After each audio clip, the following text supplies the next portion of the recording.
മലപ്പുറത്ത് സ്വതന്ത്ര പരീക്ഷണം തുടരാൻ CPM. മണ്ഡലങ്ങളിൽ സ്വീകാര്യരായ സ്വതന്ത്രർക്ക് പരിഗണന നൽകാൻ മലപ്പുറം ജില്ലാ സെക്രട്ടറിയിൽ ധാരണയായി. പൊതു സ്വതന്ത്രരില്ലെങ്കിൽ മാത്രം CPM നേതാക്കൾ രംഗത്തിറങ്ങും. ഗൂഗിൾ കെ വേണുഗോപാൽ മലപ്പുറത്ത് നിന്ന് വിവരങ്ങളുമായി ചേരുന്നു. പറയൂ Google, good morning. Good morning. ഈ UDFന്റെ ഉറച്ച കോട്ടയാണ് മലപ്പുറം ജില്ല എന്ന് പറയുന്നത്. അവിടേക്ക് പൊതു സ്വതന്ത്രരെ പരീക്ഷിച്ച് UDFന്റെ കോട്ടകളിലേക്ക് ജയിച്ചു കയറാമെന്നൊരു പ്രതീക്ഷയാണ് CPM LDF പുലർത്തുന്നത്. അത്തരത്തിലൊരു ധാരണയാണ് കഴിഞ്ഞ ദിവസം മലപ്പുറത്ത് ചേർന്ന CPMന്റെ ജില്ലാ സെക്രട്ടേറിയറ്റിൽ തീരുമാനിക്കുകയും ചെയ്തിട്ടുള്ളത്. പൊതു സ്വതന്ത്രരെ പരീക്ഷിക്കാം, അങ്ങനെ പൊതു സ്വതന്ത്രരെ ലഭിക്കാതെ വന്നാൽ മാത്രം അവിടെ CPMന്റെ സമുന്നതരായ നേതാക്കളെ പരീക്ഷിക്കാമെന്നൊരു ധാരണയാണ് ഉണ്ടായിട്ടുള്ളത്. അവിടെ തന്നെ പൊന്നാനി CPMന്റെ ഉറച്ച കോട്ടയാണ്. അവിടെ CPMന്റെ സ്ഥാനാർത്ഥി തന്നെയാണ് കഴിഞ്ഞ കാലങ്ങളിൽ ജയിച്ചു വരുന്നത്. P. നന്ദകുമാറാണ് നിലവിലെ MLA. അവിടെ KM സ്വരാജിന്റെ CPMന്റെ സംസ്ഥാന സെക്രട്ടേറിയറ്റ് അംഗം M. സ്വരാജിന്റെ പേര് പരിഗണിക്കപ്പെടുന്നുണ്ട്. അതോടൊപ്പം തന്നെ നേരത്തെ കഴിഞ്ഞ തവണ പരിഗണിക്കപ്പെട്ട അവസാനമില്ലാതായ TM സിദ്ദിഖ് ജില്ലാ സെക്രട്ടേറിയറ്റ് അംഗമാണ്. അദ്ദേഹത്തിന്റെ പേരാണ് രണ്ടാമത് ഉയർന്നു കേൾക്കുന്നത്. M. സ്വരാജിന്റെ പേര് സംസ്ഥാനത്ത് ജില്ലയിലെ എറണാകുളത്തെ മറ്റൊരു മണ്ഡലത്തിൽ കൂടി പരിഗണിക്കുന്നതിൽ തന്നെ TM സിദ്ദിഖിന്റെ പേരും ഉയർന്നു കേൾക്കുന്നു.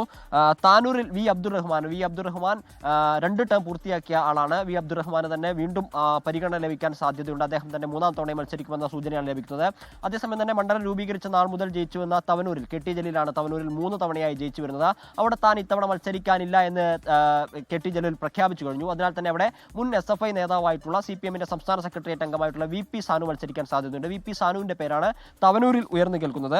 നിലമ്പൂരിലേക്ക് പോകുന്ന സമയത്ത് അവിടെ എന്തായാലും ഇത്തവണയും സ്വതന്ത്ര പരീക്ഷണത്തിനുള്ള സാധ്യതയാണ്. നിലമ്പൂർ കഴിഞ്ഞ തവണ PV അൻവർ ജയിക്കുകയും പിന്നീട് ഇടതുപാളയത്തിൽ നിന്ന് മാറി ഇപ്പോൾ UDFൽ എത്തി നിൽക്കുകയും ചെയ്യുന്ന നിലമ്പൂരിൽ തിരിച്ചു പിടിക്കുക എന്നത് CPMന്റെ LDFന്റെ അഭിമാന പോരാട്ടമാണ്. അവിടെ പ്രൊഫസർ M. തോമസ് മാത്യുവിന്റെ പേരിനാണ് പ്രാധാന്യം നൽകിയിരിക്കുന്നത്. നേരത്തെ പ്രൊഫസർ M. തോമസ് മാത്യു LDFന്റെ തന്നെ സ്വതന്ത്ര സ്ഥാനാർത്ഥിയായിട്ട് നിലമ്പൂരിൽ മത്സരിച്ചിട്ടുണ്ട്.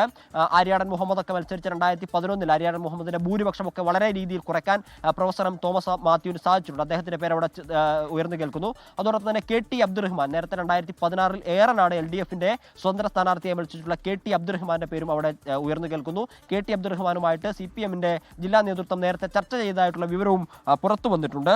വേങ്ങരയിൽ സഭാവ് കുണ്ടുമുഴക്കൽ നേരത്തെ കുഞ്ഞാലിക്കുട്ടിക്കെതിരെ സ്വതന്ത്ര സ്ഥാനാർത്ഥിയായി മത്സരിച്ച സഭാവ് കുണ്ടുപിടിക്കലിന്റെ പേരിനാണ് ഉയർന്നു കേൾക്കുന്നത്. ഇദ്ദേഹം അടുത്ത കാലങ്ങളിലായി LDFുമായി ചേർന്ന് നിൽക്കുകയാണ്. ഇപ്പോൾ അദ്ദേഹം LDFന്റെ സ്വതന്ത്ര സ്ഥാനാർത്ഥിയാവാനുള്ള സാധ്യതയുണ്ട്. അതോടൊപ്പം തന്നെ പെരിന്തൽമണ്ണയിലും കൊണ്ടോട്ടിയിലുമൊക്കെ പൊതു സ്വതന്ത്രരെ തേടാനുള്ള തയ്യാറെടുപ്പിലാണ് CPM. ലോകത്തെവിടെയായാലും ഏത് സമയത്തും 24 വാർത്തകളും ഓഗ്മെന്റഡ് റിയാലിറ്റി പാക്കേജുകളും എക്സ്പ്ലെയിനറുകളും വിശദമായി കാണാൻ ഞങ്ങളുടെ YouTube ചാനൽ നിങ്ങൾക്ക് സബ്സ്ക്രൈബ് ചെയ്യാം.